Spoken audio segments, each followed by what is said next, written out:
नमस्कार, आप देख रहे हैं न्यूज फॉर नेशन और मैं हूं प्रियदर्शन। बिहार में इस वर्ष विधानसभा के चुनाव होने हैं और चुनाव में इस बार कांग्रेस ने अपनी जो रणनीति बनाई है उसमें कांग्रेस का हाथ अब किसी के साथ जोड़ करके नहीं चलेगा, बल्कि दूसरे दलों के हाथ अब कांग्रेस के हाथ से जुड़ेंगे और कांग्रेस अपने लिए नए रास्ते तलाशेगी। जी हां, ये बातें इसलिए क्योंकि अगर कांग्रेस की रणनीतियों को अब देखेंगे तो कांग्रेस की आक्रामक रणनीतियां इस बार के बिहार चुनाव के पहले बिहार में कांग्रेस को उस दिशा में सशक्त करने की ओर बढ़ी हैं, जिसमें कांग्रेस की रणनीतियां अब कांग्रेस को कोई साझेदार के तौर पर नहीं, बल्कि कांग्रेस को फ्रंट से लीड करने वाले दल के तौर पे पेश करने की तैयारी के रूप में है। दरअसल बिहार में इस वर्ष विधानसभा के चुनाव हैं। यह करीब करीब तय है कि कांग्रेस और राष्ट्रीय जनता दल सहित इंडिया गठबंधन के तमाम जो सहयोगी दल हैं वह एक साथ चुनाव में उतरेंगे। लेकिन कांग्रेस की जो रणनीति है वह रणनीति इस बार के चुनाव में कांग्रेस को फ्रंट फुट पर खेलने वाले राजनीतिक दल के तौर पे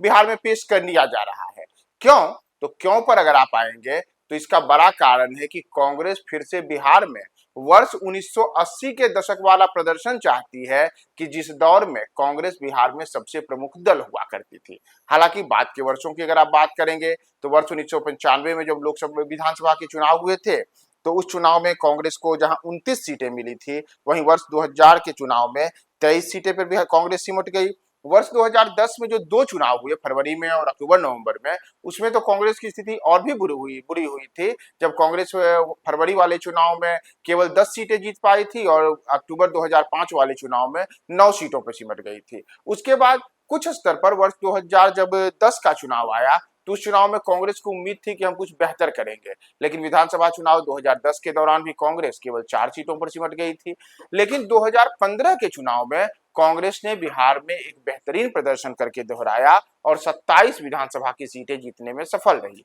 हालांकि एक बार फिर से वर्ष 2020 के विधानसभा चुनाव में 70 सीटें तेजस्वी यादव ने कांग्रेस की झोली में दी थी, लेकिन केवल 19 सीटों पर कांग्रेस जीत से पाई। तो इस बार कांग्रेस की योजना है कि हम वर्ष 1995 का भी नहीं, बल्कि उसके पहले के दौर में जबकि कांग्रेस बिहार में सबसे प्रमुख राजनीतिक दल हुआ करती थी, तो उस दिशा में इस बार अपनी रणनीतियों को लेकर चले। तो इसके लिए कांग्रेस ने जो स्पष्ट तौर पे कुछ चीजें तय की हैं, उसमें एक है दलित वोट बैंक पर नजर बनाए रखना। और इसके लिए आपको याद होगा कि कुछ महीने पूर्व ही राजेश राम को कांग्रेस ने बिहार प्रदेश अध्यक्ष बनाया। राजेश राम है कौन? तो राजेश राम यूं तो एक विधायक हैं, लेकिन वे जिस वर्ग से आते हैं वह दलित वर्ग से आते हैं, और बिहारों में दलितों के भी जिस वर्ग से आते हैं उस वर्ग का तो कोई विशेष किसी दल में प्रतिनिधित्व चेहरा भी नहीं है।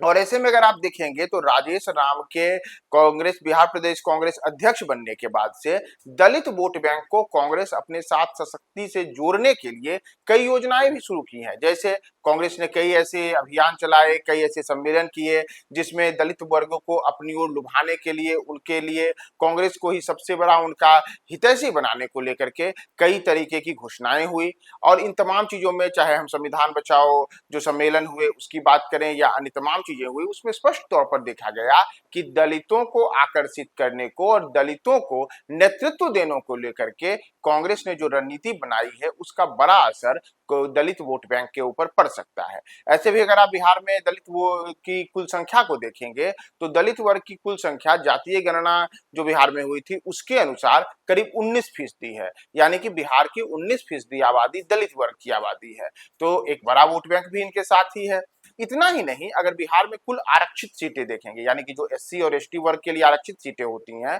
उनकी संख्या पर आप गौर करेंगे तो बिहार में मौजूदा 243 विधानसभा की सीटों में से 38 सीटों पर को आरक्षित श्रेणी में रखा गया है। तो एक बड़ा जो विधानसभा का सीट है वह भी आरक्षित श्रेणी के लिए आता है। ऐसे में दलित वर्ग को आकर्षित करने और दलित को उचित प्रतिनिधित्व देने के मकसद से जो राजेश राम को कांग्रेस ने बिहार प्रदेश अध्यक्ष बनाया है, इसका बड़ा असर आगे आने वाले चुनाव के दौरान देखने को मिल सकता है कि दलितों की एकजुटता कांग्रेस के ओर बढ़ सकती है। लेकिन कांग्रेस केवल दलित वोट बैंक के वोट में सेंधमारी पर ही सीमित नहीं है, बल्कि अगर आप याद करें तो कुछ महीने पूर्व ही पलायन रोको नौकरी दो यात्रा भी बिहार में कांग्रेस ने शुरू की थी। इतना ही नहीं, हाल फिलहाल ही हमने देखा कि कैसे बेरोजगारों के लिए बिहार में कांग्रेस की ओर से रोजगार मेला लगाया गया और बड़ी स्तर पर कई जो राष्ट्रीय और बहुराष्ट्रीय कंपनियां रही वो पटना में आई और उन्होंने यहाँ पे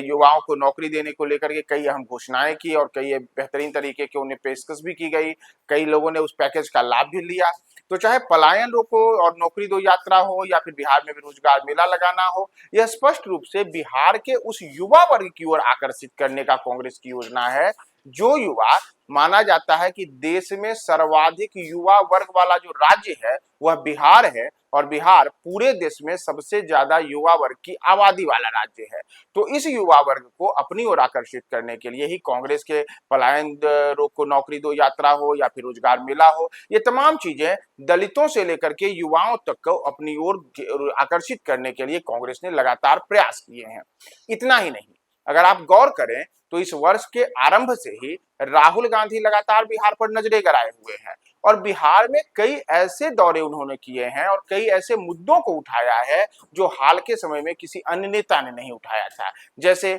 अगर आप याद करें तो पिछले दिनों ही राहुल गांधी ने माउंटेन मैन दशरथ मांझी के गांव में जाकर के गया में उनके परिवारजनों से मुलाकात की थी और उसके बाद एक बड़ा परिवर्तन देखने को मिला था कि अब तक तो दशरथ मांझी के गांव में जाकर के नेता लोग केवल फोटो खिंचा करके आते थे, लेकिन यह पहला मौका हुआ कि जिस दशरथ मांझी का कच्चा मकान था वहां अब पक्का मकान बन रहा है। जब